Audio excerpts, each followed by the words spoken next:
How's everybody doing? Tinkering with Harleys. Well, I want to thank all of you who have subscribed. The numbers keep growing, which means you guys must be liking what I'm doing. So we're going to continue doing it. I want to thank you for the questions that you put in there. I answer every one that I get asked. And I want to thank you for some of the all the kind comments that you guys have put in there. And not only guys, there's women that are following me now, and I keep saying guys. I'm including everybody. Women writers, men writers. So I think it's great. So keep the questions coming, keep the comments coming. So today's video is going to be a little bit different. I'm not going to be showing you anything. We're going to talk about doing oil changes, which is a very necessary part of maintaining your motorcycle. Now, what I'm going to talk about is the way I change oil. It's not it's not the way everybody does it. It's the way I do it and the way I like to do it. And that's never going to change. I've always done it this way. Now, I'm not going to bore you with showing you how to change the oil. There's a lot of videos out there about changing oil. So you've all seen them. But I'm going to talk about the way I do it and why I do it. Now, when you take your bike to a dealer or a shop, most of them take a big pan, put it underneath, drain all three, your engine, your trans, and your primary all at the same time. I will not do this. I will do one at a time, especially with twin cams, for the simple reason I like to look at the oil off of each component, whether it be the engine, the transmission, or the primary. If you drain all three into one catch basin, if there's something wrong somewhere, you're not going to find it. In fact, most of them aren't even looking. Now, by changing the oil in your trans and primary and engine, this is not only general maintenance, but it's also troubleshooting. If you've got a problem that is starting that you don't know about it, you may find it in that oil. This is why I do one at a time. I do the engine first, then I do the trans, and then I do the primary. Now, with the twin cams especially, because first time Harley Davidson has had an totally internal oil pump. So this is a brand new concept for Harley. It's always been the drive gears have been inside and the pump itself is outside.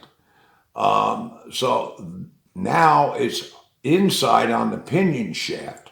So this is a complete new concept, and they also have the chain drive timing gear and chain drive for the cams, and you have the tensioners that go up against them, and those tensioners wear out. So when I drain the oil on my engine, I'll drain it into a bucket, and the first thing I do is I'll go in there with a magnet and see if I get any metal. If I find any metal that's abnormal, chunks or shavings or something like that, I know I got a problem. And this is the time to correct that problem. If it might be a little problem right now that's not showing up, but little problems turn into gigantic problems. It can mean the difference between just replacing a couple of parts and replacing a whole motor. Now, with the tensioners that they have on the twin cams, there's two types. There's the spring-loaded type, which is stock, and a lot of guys still run those. And you have to change those out. I think Harley recommends every 20,000 miles. Now, on my bike, I changed all of that. I went to hydraulic a long time ago. But those, when they get close to 20,000 miles, they start to wear out. They'll groove out, and a little piece of that will get off it, and it can run through your system, and it'll crack off in little pieces. And this is why, one of the reasons why you want to check your oil to make sure you got nothing going on there. Because if a big enough piece cuts loose in there, you're putting a new motor in it. Now, if I find anything weird or something I don't like in the engine oil, when I take the oil filter off, I cut the oil filter in half and I open the oil filter up to see what it is, see what the oil filter has caught. And whatever the problem may be, I'll proceed from there. I also do the same thing with the transmission. I'll drain the transmission out. I'll look on the oil plug, on the magnet, and normally there's shavings on that, but then I'll take a magnet and I'll go in there and I'll see if there's any big chunks in the oil that come out. Then I know I got a problem with the transmission. And to back up one with the motor oil, I do this off the cuff, so if I bounce back and forth, bear with me. With the motor oil on these twin cams run a hell of a lot harder than any motor that Harley Davidson had put out up till the M8s. So they run extremely hot. I like to take and smell the oil to see if it's burnt. If I smell the oil is burnt, I'm going to want to know why it's burnt, because if the oil's burnt, there's things inside the motor that are burnt. And, you can correct things that way. And I'll start to do my exploratory on the engine, like I'll pull the rocker box off and look and see if I've got any burnt oil laying up on top of the head or anything like that. Now, the earlier twin cams run much cooler than the later twin cams. Like the one behind me here, which is mine, is a 2000, runs significantly cooler than say what a 103 runs. And I don't have the problem, but it runs a lot harder than an Evo or a shovel head or a pan head. So this is why I drain the oil separately. And the same thing goes with the primary.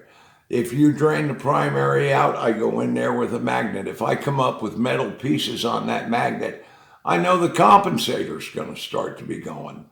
That's where those little metal shavings come inside your primary. If you come up with little pieces of metal, that's pieces of the spring. You're in all likelihood going to lose your compensator in pretty short order.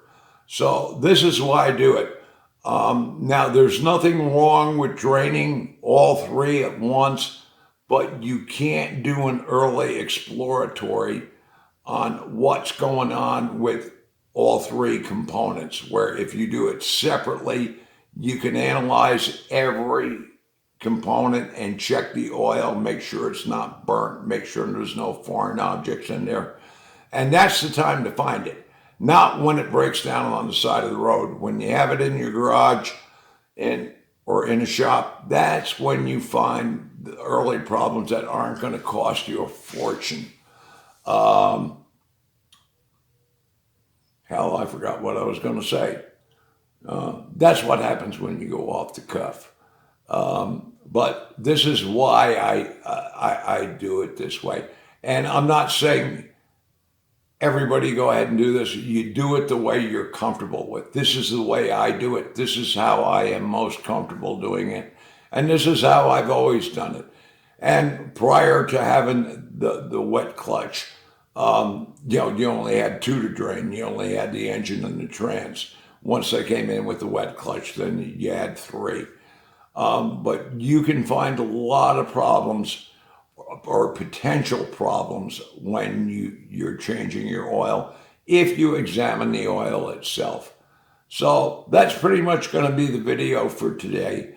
I just wanted to put that out there. This is an everyday thing. Everybody changes their own oil, or most of you change your own oil. And I want to bring one other thing up. Oil is the lifeblood of your motorcycle. Your engine, your trans, your primary. Now, one of my followers, and I haven't spoken to him about this, so I'm not going to use his name, but he just took a 2000 88, and I think it's a Heritage or a Road King up. I don't recall. But he worked on his all winter. He and I talked back and forth over the winter. He rode his 22-year-old motorcycle from New Hampshire down to Tennessee, and 2 days later came back. Didn't have any mishaps with the bike. Said the bike ran great. And this is the result of good maintenance. These Harleys will run forever as long as you maintain them. I don't know of any other motorcycle that you can have a 70-year-old or a 60-year-old motorcycle and use for a daily rider. These things are built to last as long as you maintain them. And maintenance is the key to it. So that's going to cover it for today. And for that viewer that took that ride, hey, right on, brother. Man, when I read what you put down, I mean, I just put a big old smile on my face. It really did, because I know how much work you put into it over the winter, and I was really happy for you. So until the next time, everybody be safe out there.